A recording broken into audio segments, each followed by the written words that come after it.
What's going on? What's going on? It's your boy Connie. And once again, we're here on 910 Sports TV. Yeah, first and foremost, I want to thank God for this opportunity because without him, there'll be no us. Secondly, I got my right hand man to me over here. I got the coach himself, Coach Lamont P. Goins. What's going on, brother? Hey man, listen, it's another week, and as Jacob says, another week to be in the land of the living. Glad to be there, man, and it is it's wide open in the world of sports, so it's always a pleasure to be on, brother. Yeah, so I guess Jacob must got the Easter hangover tonight. I don't know what's going on. Maybe ate too many eggs last week or something. We both took some time off. We all took some time off for the holidays, and I went out to the beach, had probably too much fun or whatever. Down there with the grandkid and family and all that. So, but we back. So Absolutely. we're gonna jump right into this thing, and like we were talking offline. Well, I tell you what, before we get to that, I want to talk about this first. I Okay. want to talk about Stephen A. Smith. Wow. And I was talking about this a little bit. And I said, basically, somebody on my live the other day, and I said, is Stephen A. Smith crashing out in front of us? Is he basically in real time losing his edge, his marbles, and he losing everything in front of us? And it was a movie that came on years ago. Um, it was called, I forgot the name of it, but the guy, okay, so you ever watch Living Single, the show Yep. Living Single back in the day? Remember I think it was Cal Barker, Yep. the one that played Cal Barker, and he played in this movie where he was a anchor.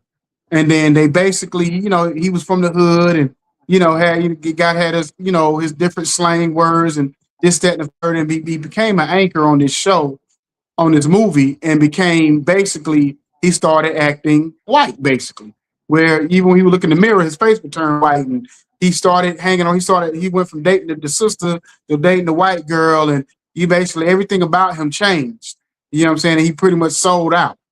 And I'm and it's kind of like real time because it's like every time you turn around, Stephen A is beefing with one of his own colleagues. Not one start off with the players, whether it was LeBron or over here with KD and all this one, that one. But now it's you got the Cam Newton, you got the Jason Whitlocks, you got either this past week the Matt Barnes situation. I don't know if you heard about that. But it's just one thing after another with him and people that known him for 10, 15, 20 years, like, bro, this you ain't the Stephen A we know. And the thing about Stephen A is that typical narcissist type of person. Oh, it's not me, it's y'all. You know what I'm saying? And I get it. Sometimes it be the other people when you come up. But I think in this real time situation and the things where he go on CNN and Fox and basically talk about black women and dog this one out and dog that one out and stand up for Trump and all that. No, bro, it seems like it's you. On this one. You know what I mean? So what's your thoughts on this, coach? Yeah, you know what? I think I think part of the issue is, and I'll use the franchise analogy. So what made McDonald's was the Big Mac. When you start selling, it's like you roll up McDonald's and all of a sudden you're gonna start ordering ribs and pizza. And I think sometimes Stephen A's going down that line. He's in the political realm, right? And it's just like, okay, what made you who you are is not where you going now. And I'm not saying anything. There's nothing wrong with growth, but he can get, and it's his job to analyze players and but you can't be wishy-washy. You can't talk out of both sides of your neck. You get too wide, you get too thin. And of course, he's making the dollars, and it may be okay. You know what? I'm the highest paid guy on ESPN, or probably one of the highest paid guys on ESPN. He's got his hands in everything, and sometimes, as the old saying goes, don't worry about what Mr. Charles can do for you. You worry about what Mr. Charlie can do to you, right? So how Mm-hmm. long they gonna let him run before all of a sudden you're gonna hear the oop, right? When I say oop, that means that rope, right? Right? Because they Mm-hmm. got boundaries on them, right? And he don't think they got boundaries on them. You can play that game you want to, right? If they went after OJ, they went after Bill Cosby. Ain't nobody safe, right? So Mm-hmm. in that whole process, you got to tread light because, like, if I ever met him, sit down and had conversation with him, I'd tell him exactly what I just said. Don't worry about what Mr. Charles can do for you. You worry about what Mr. Charles can do to you. He's just got to I think he just needs to reel it in and keep the main thing, and because you can't be everything to everybody. You can't. He he can't be the Walmart of sports commentating, right? He can't be Mhm. that guy. Now he's gonna try to jump over there in the political realm, and it's just, come on, Steve. Stay in your lane and do the things that made you successful, and quit trying to double dip and call everybody out. I mean, because it's sometimes it's almost to the point, and I'm not saying I don't agree. I mean, a lot of the things that he says in the sports world, I agree with it because it is his job to call out whether good, bad, or ugly. But then there comes a point in time is to say, okay, you know what? I can make a comment and move on, and I don't have to turn around and just be slinging mud. If a guy had a Mhm. bad game, call it out a bad game. If a guy said just like Bron, I mean, why is Bronny James in the NBA? Because his dad is LeBron Yeah. James. And Yeah. guess Yeah. what? That's fine. You know what? I'm Mhm. good with that. He ain't at there starting, right? And he's gonna get somebody. And somebody says, "Well, he shouldn't be." Well, guess what? It's LeBron James. If the owners want to give his son a spot on the roster, give his son a spot on the roster. Ain't taking no food off your plate, Stephen A. So leave the young kid alone and let him do it. Let it. Think about it. I mean, it's never been done before. Even LeBron's doing the numbers that he's putting up. It's never been done before. But yeah, Stephen A. He's got to be careful because just as quick as he rolls up on the ladder, it's pretty fast fall when you come off the ladder. Well, I'm gonna say this. But say this really fun fact. What people may not, a lot of people don't realize. You know who's the best, probably 55th overall pick in the last 20 years is We said the fifth. the fit. So Bronny James was 55th pick, right? Okay, right. You know who's the best, considered the best 55th pick in the last probably 20 years? Let's just say from the time LeBron's been in the league. That's the best 55th pick that in the NBA. That like of all the players that was picked 55th. You know who the best players is in the, at the 55th pick? Who's that?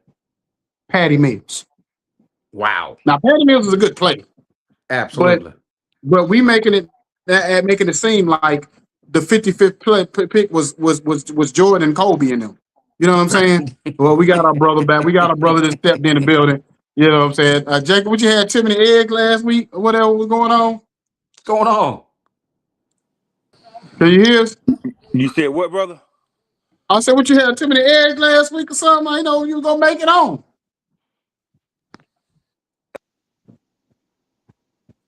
Oh, they might have him in You the act, cave in you Iran somewhere. you you you really know I'm a Yeah, we superstar, know. man. So I don't know why you act like that, bro. Stop acting like that, man. You know who I be, man. Don't act like My that, bad. man. My bad. I know what was going on. I text you. I know if they caught you in Iran or somewhere, put you in the cave or something. I know what No, was no, going no, on. no, no, no. I actually was moving furniture when you text me. Oh, okay. Well, moving furniture. Well, who you not fighting, Jacob? You been moving furniture. What you furniture move? What Yeah, you yeah, been yeah, there fighting, Jacob? yeah. My somebody gave my niece a whole kitchen set. End Oh, okay. tables, dining tables, everything. So, she wants to move it. So Okay. Well, we talk about this SAS, this Stephen A. Smith crashing out. And I want in our own, and me and you talk about this sometimes, and I feel like this last thing with Matt Barnes is the. And before you say something, I'm going to say this to Coach. If you look at the Mike Tiricos, you look at Yep. Stuart Scotts, you look at Ahmad Rashads, you look at those guys, just the black analysts or whatever, some of the most prominent ones. They didn't have to be coonish. They didn't have to be Mm, outlandish. They didn't have to be all the extra to be successful in their career. The Mike Wilbons. They didn't have to be extra to be successful. Stephen A. created this extraness to feel like to be to be successful. So you have other people that come behind him sometimes to feel like that's the way to go. But at the end of the day, it's not like you have to. They I think they put him at the top of the pole because the white people like it when you're extra. They like it when you're coonish. You know what I'm saying? mm. And he doesn't have to be coonish, you know what I'm saying, to be successful. But for some Oh, reason, he feels like he has to be coonish to be successful. But go ahead, Jacob. right. What you think? So, Thank you, Dale. you talking about Stephen A? Yeah.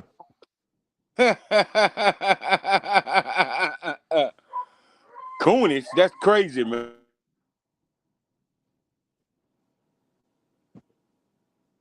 Why He you say been that? You that there? for years. Okay. Yeah. Yeah. Yeah. But the thing was, he was coonish, but he always like the thing that made Stephen A. stand out was being the he was articulate. And when he would speak on topics, it has some merit behind it. It has some oh okay, I understand where you're going. We get it. Some of us, the black folks that's not that don't feel like that you got to go down that road. When you heard Stephen A. Smith when he came, he kind of made us feel good about ourselves. Because now you've seen this educated black man. Yeah, he got a little hood to him, or he talking a little hood, but he talking educated at the same time. Now it's like Stephen A. Think about it. Stephen A. don't really use big words no more like he did. You know what I'm saying? Stephen A. used to be like the TI of analysts. He don't use them big words no more. He just be on there just talking crazy now. You know what I'm saying? So that's for what I see. And I used to watch the show every day. I didn't cut down Well, way. well. He got to do what Master say. If Master say tap dance, he got to tap dance. A Master ain't gonna get you no new shoes, and that new shoes, that new shoes is that check. You know what I mean? Yeah, yes, the Master. Yeah, Master, I do it. And his favorite saying is, "You tap dancing more than Gregory Hines." It's funny how ironic that is. And he tap dance more than Gregory Hines when it comes to his masters and what they tell him to do, and the boss is this and the boss. One thing I never look yesterday, I don't like the word when you say bosses. Like especially as a black man, I hate when people use that word. Well, my boss said, like, what is this gun line? What's this life? What we doing? You know what I'm saying? You can Right. just say Yeah. upper management or my Oh yeah. job. You know what I'm saying? Yeah. Like when you say my It's Oh boss, yeah. it can Stephen A. sound sound Yeah. like the dude from Green Mile. I got something I need to tell you, boss. Yeah, yeah. you're right. You're right. I don't like when somebody walks up to me and say, "How you doing, boss?" I be like, "Excuse me." Right? Like, how you doing, boss? No, no, no, no. You're taking me back. Like, no, no. My name is Lamont. Right? Don't Mm-hmm. call me boss. And just like I tell my guys at work, they're walking about. No, no, no. I don't sign nobody's check at Best Buy. Right? Whoever signs your check signs my check. We work together. Yeah, Mm-hmm. everybody has somebody to report to, but I ain't nobody's boss, and you don't refer to me because I'll check you in a minute. Because I'll be like, "Excuse me, what'd you say?" Because I don't know why that thing was. It's just been it's something that's really surfaced. Yeah, that's a whole different show to go down there. But yeah, but Stephen A. And this is what I said, Jacob, to Icon. Stephen A. just he's really too wide on his franchise. He's like McDonald's trying to serve pizza. It's like going to Kentucky Fried Chicken and asking for a cheeseburger.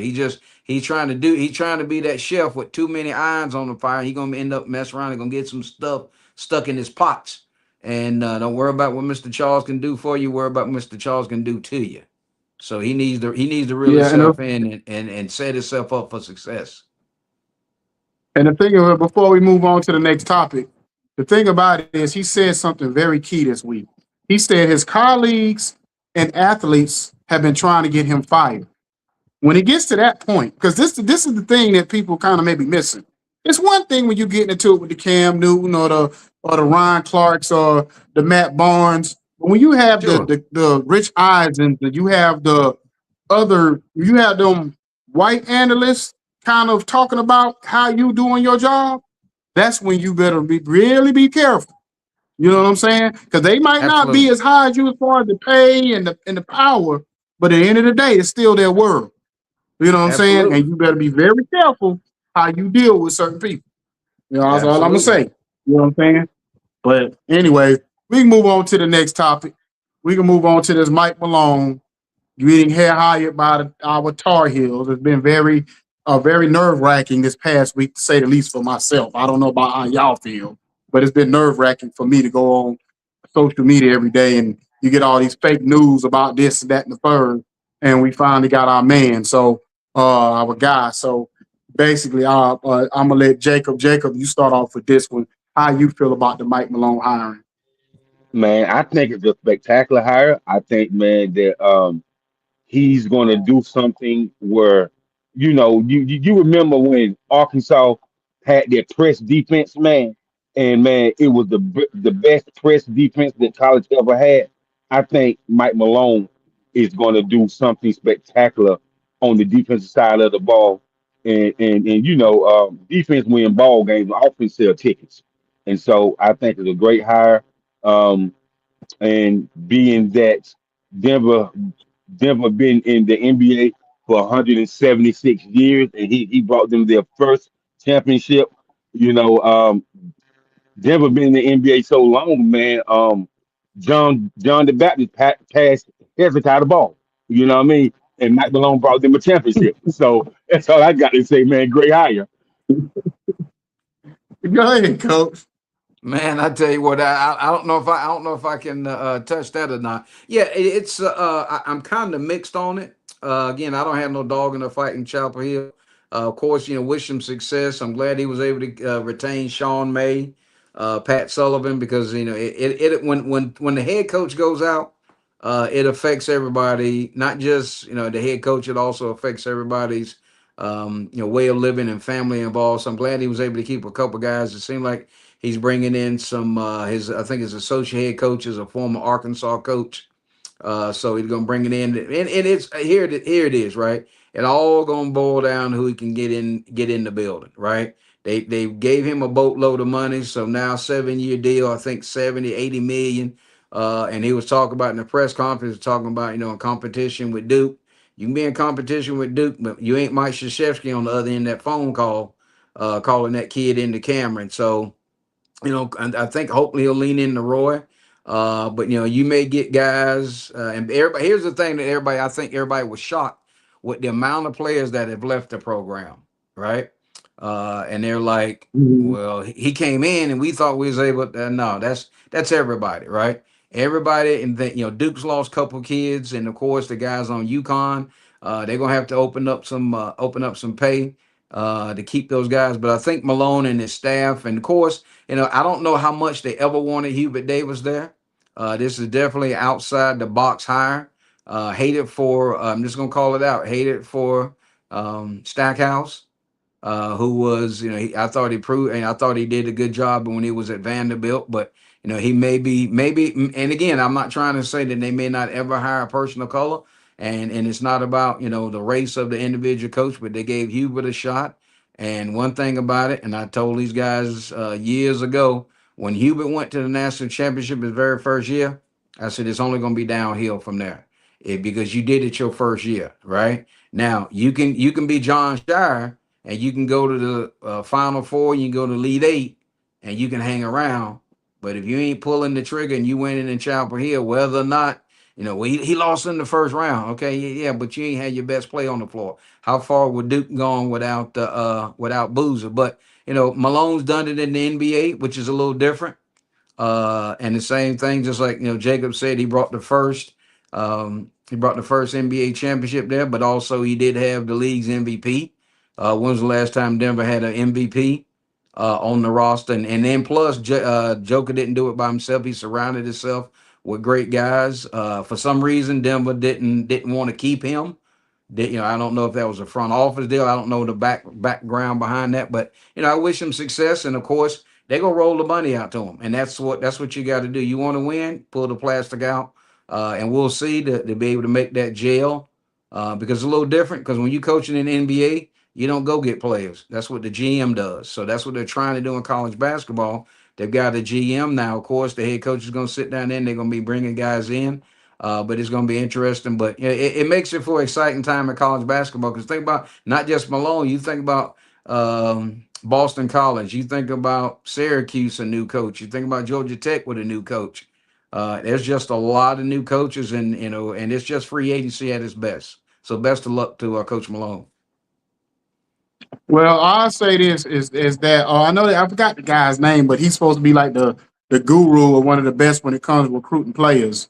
I forgot the guy's name that they mentioned him that he brought in, and I would say this: the thing I love to hire for just to say that up front.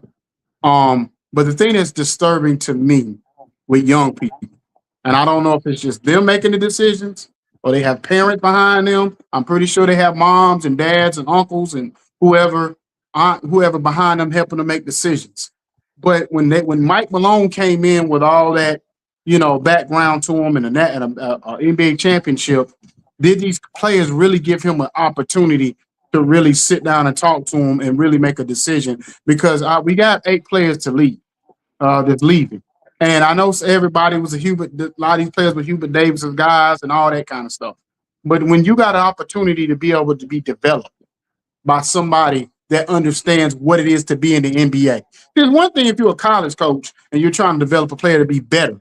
But if you already been at the highest mountain so that means you understand, you don't have to be on the college level to understand how to be in the NBA if you're already there. So if I'm already there and I've already been successful, I don't have to go back to be success to understand what to do to be up here. You know what I'm saying? So at the end of the Absolutely. day, some of the little nuances stuff you may have to learn about college basketball or whatever. But at the end of the day, to be great, he understands practice, development.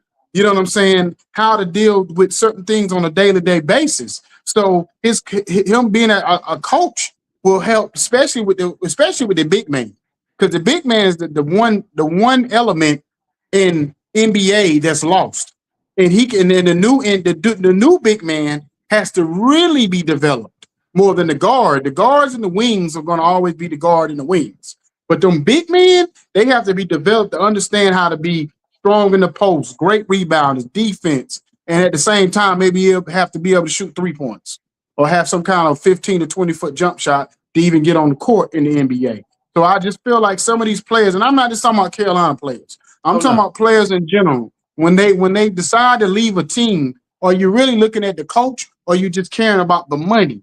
Because the money, okay, let's just say you get the money you want for the 1 or 2 years that you were in college. But then what happens if you're not good enough in the NBA? Then what was it all for? You get a couple of million for them first couple of years in college, but then you go to the NBA and you flame out like the Anthony Bennett. You know what I'm saying? Or somebody like that. You look like the kid that was at Atlanta that looked like he might be a bust. You know what I'm saying? Remember, people don't realize he was the number 1 pick last year. This boy could barely get on the court with Atlanta. You know what I'm saying? So those little things like that just kind of really disturb me when it comes to these players not really understanding. Like, okay, I got a coach like Mike Malone. Let me step into that and maybe give him at least 1 year to help develop me to get me to that next level. You know what I'm saying, or whatever the case may be. Because some of these guys on Carolina got no business transferring. The hell, they was better get on the court in Carolina. So what make you think you just automatically gonna go somewhere else and just be great? You know what I'm saying? And the ones that had success, wouldn't you want to be developed even more by a coach like Mike Malone? But that's just my whole spiel on it. No, let me jump in on that real quick. Is yeah, you're touching. I mean, you touched all the bases, right? So part of what I'm gonna say it like this. Some of my inside sources are telling me that the biggest thing is parents. So, well, all right, I'm going to use you, Icon. They say you're at Carolina. So you're a sophomore. And in that money, and if it's $14 million on that NIL deal, you're knocking down $250,000, right? Now, school, yeah, you had a decent year, whatever. Now you get a phone call. Now somebody's gonna offer you $700,000, right? So you make 250 Carolina. Now here's Jacob offering you 500,000.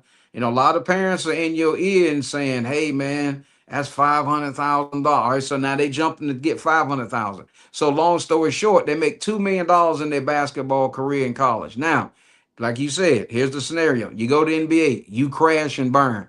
This joker got to go out and get a job making barely $70,000, right? So what the league or the NCAA better look at, NCAA better implement some um, what do they call it? For the mind. Oh gosh, why am I drawing a blank? Um, Some skills, some HR, right? Some of that, because guess uh, what? When you don't have that, think about it, you made $2 million, and by the time you 21, 22, 23 years old, you made $2 million. Now what have you drug your lifestyle up to? So now when I come out and I don't make an NBA, I gotta go ahead and get a real job. I got to get up and go to work 5 days a week, and I'm barely making $70,000. That's mental health issues. because you ain't gonna go out and Mm-hmm. for 2 years. I made $500,000. Now I gotta go ahead and get a real job, and I'm making $70,000. So what did I do? What did I do with that $2 million? How much money did my mom and dad, did they want a new house? Did I buy them a new house? And Mm-hmm. again, when mom and dad say, "Oh, you got to go over this school," he's offering you 700,000. Yeah, so I can do what? Fly around the country and be at every one of your ball games, because every parent can't be Carlos Bougie.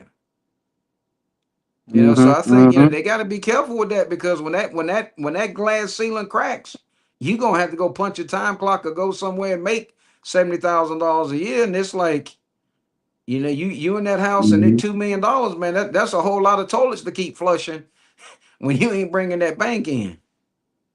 And to think about this before we move on, Camden Boozer stayed with Duke. See? The Keon Anthony stayed with Syracuse. Feel what I'm saying? So that's Carmelo's son, Carlos Boozer's son. Both of them stayed at their programs. They Yep. didn't jump, and Keon Anthony was going having all kind of issues with the coach. But then when they hired when they brought, I think they brought a new coach into Syracuse, I believe, if I'm not mistaken, Yep. and he didn't jump ship. He could have easily used the excuse, well, I got recruited by the other coach, I'm gonna jump ship. Doggone the That mo- Camden Boozer. They said that he was having I guess mental health issues because of the way the game ended. He could have right. said, I can't handle the pressure of being behind Duke playing after my brother left and after my dad left. Let me try another school. He could have easily used that for a reason to leave, but he didn't do it. Feel what I'm They, saying? So at they the end don't of the need the day, money. all I'm just telling is what I'm saying. Like I said, the money, that little bit of money now may work like right now, but what you said, most of these kids are gonna blow through Ab- $2 million in the next Absolutely, they 4 or 5 will. years. They just gonna And blow it, through it. That's just the way and, young people are. and You then know what I'm saying? that's when they're really gonna have problems. That's why they have to have that whole mental health capacity. And then, and here's the thing: NCAA is creating it, and when it blows up, Mm-hmm. then I Yep. can't remember the former player for Cleveland that's on Skid Row a lot of times. He was a guard when LeBron was there. But you don't want. I mean, it's a train wreck waiting to happen, man. Mm-hmm. Hey Jacob, I got something for you. I'm You listening. there, Jake? I was watching, and this is for both of y'all, but this for my boy Jacob. I was watching the documentary on the Big East this morning. And I said, Ooh. I'm gonna ask the guys this. One, let's start from here. Is the Georgetown versus Villanova championship game the greatest upset in college basketball history? No. No, Okay. What is y'all's? Go ahead, Jake. the greatest upset in the college football history is when everybody tried to put the 5-5 on that pedestal, and when Chris Webber called that time out. Because if he hadn't have called that time out, uh, Carolina might have would not have won. Do you know what I mean? But that time I killed him, man. And so I think that was because people always remember when they talk about the 5-5, they're like, oh man, how did he know not to call the time out? Why did he call the time out, man? The coach ain't even do it. What was wrong with him? That's what I hear people say all the time. Well, let me say this. That team I watch, I don't know if y'all seen it, but you make it go online now. You probably could go on one of these streaming networks. They showed the documentary of the 95 Carolina team. Mm-hmm. And I mean 93 Carolina team, that whole run.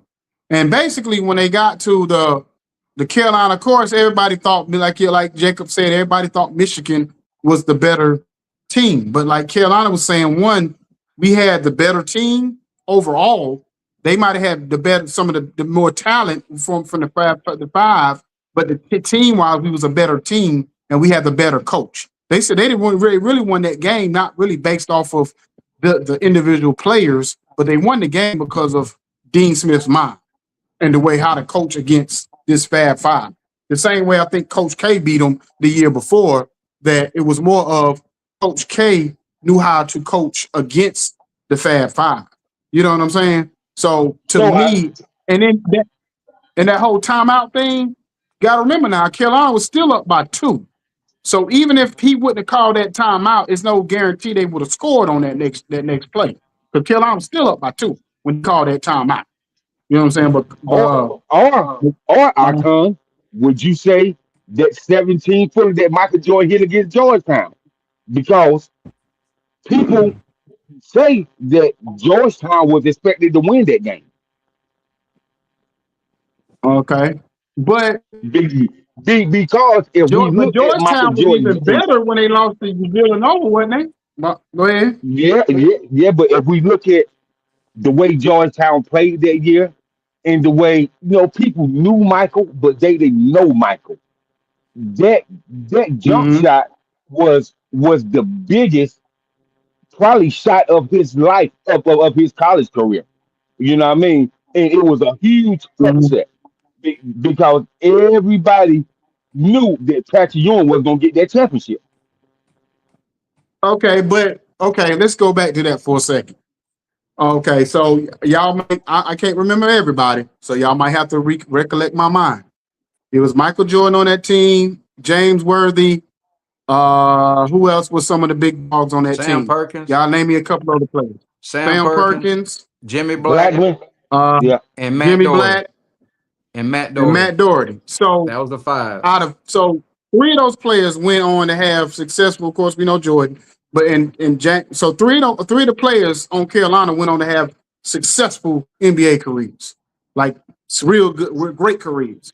James well, Worthy, four, what we know. four, four, cause you got to say Sam Perkins. He played about 16, 17 seasons. So to Well, me, that's that's a what I was successful naming. That's what career. I was saying. Michael Jordan, Sam Perkins, And and Worthy. and uh, uh and James Worthy. The three. And, That's, and Brad Daugherty. no, you mean Matt? No, that wasn't Brad Doherty. Brad Doherty was with. Well, It was Matt. It Matt was Matt Doherty. Doherty. Brad Yeah, Doherty yeah, Matt was Doherty. Matt Daugherty. Matt Daugherty. That's what I meant. yeah. Yeah. So, but my saying is, if you look at the Georgetown team, who did they? They had Ed Pinckney was the best player, and No, they had that's Villanova. Ed Pinckney yeah, was Villanova. yeah. What I'm saying, when Villanova beat Georgetown, Oh, you saying that's what I'm Villanova? Okay, saying. right. Okay, That's yeah. the greatest upset win because when Ed Pinckney was on Villanova, Villanova was super underdogs. You know what I'm But they saying? had They great. beat. They only, huh? They had two. They had two. Remember, their backcourt was solid. The McLean brothers. Now they was But high. did Now it? they said that they played that game high because that's what was in the sport. They told their story in the Sports Illustrated. They said they was high Yeah. then and was high when they went to the White House, and they said they could see the dandruff on President Reagan's on his jacket when they were standing behind. But in my opinion, the greatest upset was the UNLV Duke game because UNLV was they were like and Duke got them, Mm-hmm. and it's just And Yeah, like the coach, yeah. Fab Five, That's right? another one. That's a good one. and Right. And That's a coach, good people, one. people, why, people why, talk about the Fab Five, and I said, they said, well, I said, I said that the answer is in every time you say that team. They say what? I said, what's the name of it? The Fab Five. I said, okay. What's the name of it? And they say the Fab Five. I said, okay. Do you understand why they didn't win? What do you mean? I said, what was the name of it? They said the Fab Five. You can't name the sixth player. You can't name number seven player. Yeah, You can't yeah. win with five players. I Uh-uh. said that's well, then Nope. coach, people, and then yeah, when you don't, people, oh, he was out coach. He ain't had but five players. You can't name six. I mean, you got to think how good UNLV was. You know, Greg Anthony, you had Anderson Hunt, you had Stacey Augman, you had Larry Johnson, right? And you get out there, and Greg Anthony, you get out there, man. Okay, so who was their sixth man? Who was their seventh man? But Fab Five, you can't. Yeah, them freshmen was tight, but you can't win with five players, man. You can't do it. You just yeah, can't do it. yeah, And that's what and again, my opinion, the Georgetown loss to Carolina, yeah, that was back and forth. And I kind of question or think if you think back on it, I think the first three or four baskets by Carolina was a goaltending by Pat Ewing. So you don't know if Mm-hmm. them baskets really would have went. But it was a turnover late in the game that cost them that they went down the course and hit the fouled them and hit the free throws. But I'm glad the same guy came back and they won it again because I was a Georgetown fan back then. I just love Coach Thompson. That's why I was following them so hard. But yeah, I mean the Carolina team was that team was special, man. When you really look at it, and then Jordan was coming into his own. but they were, when you look at Jimmy Black, he was such a great guard, man. Such a great guard, right? He come down and then they just, everybody complimented everybody. You know, Matt Doherty was the trash man. James Worthy was just buckets waiting to happen. Sam Perkins was that left hand in the lane. That's a lost art. I mean, Carolina, that team was a great, great team. And think about it, I love that Sports Illustrated cover that year. Jordan wasn't on it. It was just Dean in the four.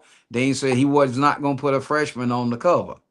And that's just how Dean Mhm. was. But that team was, that team was special. Think about it. And then that summer, those guys played on the Olympic team. Jordan and Mhm. Perkins. And that, yeah, I mean Yeah, that yeah, was special, man. That was a special yeah. group of You could players. go to NC State. The NC State one is too another one.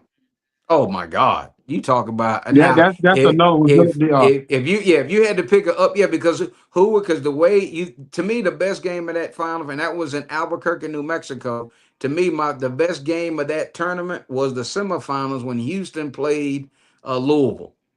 That was Mhm. just that. Yeah, That's when Louisville had Freddie and Scooter McCray, Rodney and Scooter yeah. McCray, and they were playing for Denny Uh-huh. Crum, right? And then of course, Narc, and then Five Slammer Jammer. To me, that was the best game. I thought for sure Houston was gonna kill North Carolina State, but you live by the three, and you live by the dunk, you die by the dunk, because they had Yeah, like yeah. Yeah, 14 or 15 dunks in Hey, the hey, yeah. semifinals.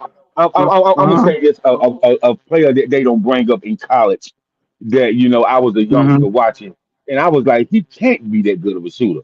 Man, listen, man. Glenn Rice did some things to people that was unbelievable in college. What? Glenn Rice was Mhm. the truth. Mhm. Yes, that's a Mhm. great call. That That's was a why when great they said call. when they said that this Michigan team was saying that they were going to be the greatest Michigan team to ever win if they got the championship, and when people are like, oh no, go with the '89 with that Glenn Rice and that Ramil Robinson team. Now they have Man, some they dogs on there. Like man. I don't know if this Michigan team got no NBA players that's going to really. Because think about it, Glenn Rice still went to the NBA, and I think he made the All Star game a couple of times, and he was a dominant force in the NBA. So eh, I don't man, know if they really got a player. When I was watching the tournament, I didn't really the Michigan players. They was cool. They were just a great team, but I didn't really see nobody really stood out to me to say, oh, he the next one. I didn't yeah, see that on their team. You know what I'm but no, saying? oh, But this is what I absolutely. wanted to ask Jacob. The question I wanted to ask Jacob, or y'all, both of you about both for both of y'all, but this really for Jacob. I know he's a huge Big East fan. So they was basically saying the reason why the Big East kind of disinformed or whatever fell apart is because of the more of the football side. It really wasn't because of the basketball thing. Because even when Jim Boeheim in the end, when they felt like Jim Boeheim had more power than he could have maybe stopped from Syracuse to leaving. He said, "Come on, guys, y'all know this ain't about basketball. This is about football. This is about football money." When they started bringing all these teams to the Big East, to Miami, and all these teams, this Yep. was about football money. It wasn't about the basketball part of it. Whatever we did as much as we could, as long as we could. But then I started thinking about it. St. John's don't have a football team. Doggone Georgetown don't have no football team. Or if they do, they not They're relevant not a ever. powerhouse. They're not a Um, powerhouse. Yeah, yeah, yeah. All of them got, Syracuse was the only. all of them got football teams, but they're not powerhouse because you Yeah, can yeah. you can look through the NFL and it's players in the NFL. I'd be like, what? He went to Connecticut? What? You know what I mean? So Mm-hmm. it's some. They got a football team, but like, okay, we're gonna say Indiana. Only thing I know about Indiana was Bobby Knight. You know what I mean? And Mm-hmm. his team. And so when I see Indiana win the championship this Come year, on, Jack. You got to say Isaiah Thomas. You can't do it like that. yeah, I know Isaiah, man, Uh-huh. but I know that Bobby Knight had some players that come out of Indiana that's gonna forever be remembered. Yeah, And they was I ain't gonna underneath. let you do Keep They, Smart like that, Jacob. You ain't gonna do Keep they, Smart like that. Man, listen, man. Listen, man. When you thought about Indiana, you thought about the players that Bobby Knight was recruiting, especially if you read Sports Illustrated and they had the section of the college honorable mention. Bobby Knight recruiting class was always in there. So I say Mm-hmm. this right Mm-hmm. here. When I seen Indiana win the championship, and I was like, Who did they go strong on and play Rambo on? You know what I mean? Indiana won the championship. Man, what? Mhm. I was like surprised, man, cause you seen it for the last 3, 4 years. They was getting better and better and better in football. And you be like, oh, football players want to go to Indiana. But it's cause what you said, Icon, the NIL gave up even playing field. Mhm. Oh, let me say this to y'all too. And it ain't no hate, no shade. This ain't no whatever. But Jordan's jump shot, it's not even close to me as being one of the greatest clutch performances. You got No, Mario Chalmers, you got Kimball Walker, you got Carmelo Anthony, and in Shell, just freshman wise, you got Carmelo Anthony and you got Never Nervous Purvis.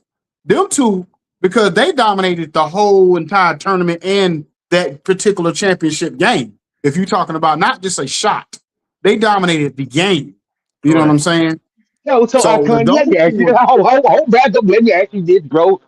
Turn the wheel, easy, turn it down, the from top, the diamond in that, ooh wee, yeah. So we're gonna ask you this.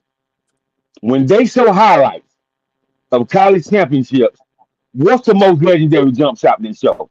MJ. they show Jordan because we know why Yeah, they do that, bro. Stop it. Stop it, bro. We not doing that. That's not they. You know why they do that. You you know what I'm know why saying? they But do I'm that. saying it's still, but I'm just saying for me, it's not the greatest performance. It's not the greatest shot when you start talking about those iconic shots. That yeah, he's probably the first freshman to really make that type of shot. But if you look at the performance over the whole game, Never Nervous Purvis, Carmelo Anthony had better overall games when it come to that when it comes to Right, freshmen dominating a game in a right. championship game. That's all Yep. I'm saying. I'm not Well, I saying it. mean, It's iconic, I but it's mean, not the most iconic thing that ever happened. well, I mean, we agree to disagree, and opinions like a butthole. Everybody got one, so that's your opinion. Yeah, I you're understand right. that. You're right. And he I'm was just wide. saying for And me. hey, I'm just call it saying what for it me. was. He was wide open, right? No hand up, and it wouldn't have been a three Exactly. point. It was a long Okay. 2-pointer. But coach, how many people be wide open and miss the bucket? You know what I mean? I get, but I mean, it was just, in my opinion. Again, I'm not trying to rain on it. When he came down and they kicked it over to him, he didn't hesitate. He went up and knocked the shot down. It wasn't like at the end of the Jordan, shot clock. tell the truth, Coach. Jordan could have ate a sandwich on that play. Oh He my waved to God, his mama in the crowd. He he did a was lot wide of stuff. open. Eh, He was so wide open. That's one of them shots you take when you in practice, That was just just BSing around. it. And it It wasn't was, even a yeah. 20 footer. It was like a 15-foot shot. Yeah, So it wasn't. in That's what I'm today's saying. game. It was definitely a Kevin Durant mid range. Okay. You know I what I'm mean, saying? I That's get all all I'm that, saying. but I'm gonna give y'all something easy better since both of y'all die hard Carolina fans just like me. I tell people this all the time, and they argue the fact. I say I don't care what you say. The reason why Michael Jordan was so great because whatever Dean Smith embedded in his mind, in his soul when he was at North Carolina, he took that throughout the NBA with him. That's why Michael Jordan is the greatest he is. Yeah, he the GOAT. We ain't talking about the GOAT. We can't No, no, argue no, the no, GOAT. no, He the no, no, GOAT. no, no, no. You I'm you you you you, you, you ain't listen to what I said. You ain't listening. To uh-huh. some coaches embed something in your mind in the atmosphere when you there, and that carries with you no matter where you go play it. And I think that Dean Smith did that for Michael Jordan. That's what I think. Yeah. Oh yeah. Oh yeah. Oh yeah. Because to me, if you look even Carolina like shots, Caleb Love shot in the Carolina Duke game that one year was bigger. The one this year, this past year, they was down the whole entire game, came back and Trimble hit the shot in the corner. To me, was just as big a shot as that. Only difference because it was a national championship game. But as far as being a clutch shot, it was a very those were very clutch shots when you talking about just if you just break it down to Carolina's biggest shots, you know what I'm saying, or whatever Oh, that ever absolutely, happened. You know what I'm absolutely, yeah, saying? yeah. So that all I'm Well, saying well, is to well, well, me, well it's Icon, you can't possibly say the only difference it was the national championship game. That's the biggest difference. well, all I'm saying is But it because wasn't for a one, game winning shot. It wasn't a all I'm game saying is winning shot. all I'm saying is all the if we look at overall, because when they show Jordan shot, they don't always just compare it to he just being a freshman. They'll say it's one of the greatest shots in NCAA tournament history, and even championship games or whatever in those situations. I'm just saying, as far as performance wise, the whole thing, that wasn't the greatest moments. To me, it's not No. it's not the greatest moment. They make it feel like it's the greatest moment when they keep showing that shot over and over. But like Coach said, hell, he was so wide open, you would have been in the gym by himself. And it wasn't a game winner. Here you go. I put it this way: the kid from UConn shot and Caleb Love's shot, in my opinion, are parallel. Right? You make that shot, team goes to the Final Four. Caleb Love hit that shot against Duke. That's an iconic shot. Now it's not gonna resonate with people. One, because he didn't finish at Carolina. When you transfer, Mhm. man, that kind of just takes your name off the books, right? And you didn't win in the national championship game. So people say Caleb Love, oh yeah, yeah, yeah. But think about what he did when he left Carolina. But the same thing with the kid from UConn. He hadn't had a good game, and then it was great. That senior, he was covered. He kicked it back to the young kid. He leaned into it. Boy from Duke didn't close out. And another, let me cover this real quick. Boy, they let John Shire off that daggone hook. Ain't it funny how they'll dog the black coach out, but when the white coach get out there and make a play like that, and he clearly pointing down the floor to throw it down the floor, and here's the call out. I'm gonna ask you guys this as we close. Why wasn't Foster on the floor? Why I was don't his even know best that. guard? Why was his best guard not on the floor? And you take Foster out of the game, they don't get by the St. John's game. That kid won the Well, St. John's game for you're right. You You're know right. what You're that right. was. That But that I was them can. that was them boosters up there saying we playing these boozer boys. They need to be on the floor. That's what that is. I can. When I called that shot from UConn, I said we have a white Robert Ory in college. That's exactly what I said. him. Yeah. But Well, you, hey, Hey, hey, I'm gonna make this public record right now. I was watching that game, and as that game was winding at halftime, we got up and fed everybody freshen up their beverage, and I said, "You are going to watch the second half of a colossal meltdown." And they was like, "What? There ain't no way." mm. I said, "Okay." I said, "Talk to me when that game's over with, right?" And I'm not saying that, but when you look at that, it's my first question I said, and after everybody stopped cheering, I said, "Why wasn't Foster on in that game? Why wasn't he taking the ball out of bounds? Throw it in the booze, you give it back to Foster and let him hold it, let him go down, get fouled, knock the free throws down." But the kid was on the side. So if I ever had the opportunity to talk to John Shire, I ain't gonna talk about nothing but say, why was your best guard not in the ball game?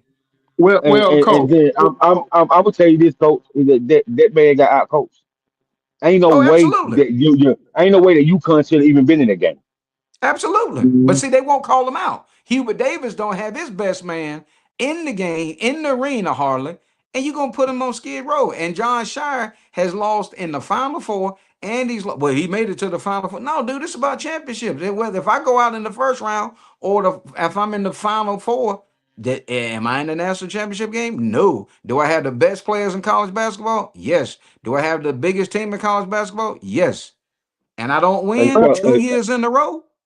No, and dude. so this is what I say, Icon and coach. I said that it's coming up on my success. His the people he recruited is over.